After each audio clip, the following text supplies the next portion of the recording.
Hello everyone guys, good morning. তো সকাল সকাল আমি কোথায় এসেছি দেখো, তিস্তার বাঁধ। এটা হচ্ছে কাজলডোবা ব্রিজ, ওই সাইডটা আছে। আমি সেখানে চলে এসেছি। এই যে বিশাল একটা পরিখার পিছনে কিন্তু তিস্তা নদী, মাঝখানে চর পড়ে গেছে। দাদা, মাঝখানে চর পড়ে গেছে তো তিস্তা নদীর।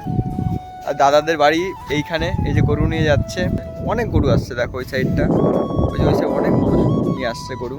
ভালো লাগছে জায়গাটা, আর খুব ঠান্ডা এখানটা। দেখো এইসব গরু নিয়ে যাচ্ছে ওই সাইডে। এই যে এই জল পার করে যাবে ওইদিকে, আর ওইদিকে অনেক মানুষ আছে। ভাই, বাড়ি কোথায় তোমাদের? বাড়ি কোথায়? ও, ঘুরতে এসছো? ও আচ্ছা। এনারা সেই চরে চলে যাবে এখন, আর সেই বিকাল 4টে-5টা নাগাদ আবার ফিরে আসবে। এখন যাচ্ছে, এখন সকাল 6:30-6টা নাগাদ বাজাচ্ছে। ওই চরে যাবে এখন, খাবার দাবার নিয়ে, 3:30-এর খাবার দাবার নিয়ে চলে যাবে। আর ঠিক বিকাল 4টে-4:30 নাগাদ আবার ওইখান থেকে চলে আসবে। তাহলে টাটা, বাই বাই।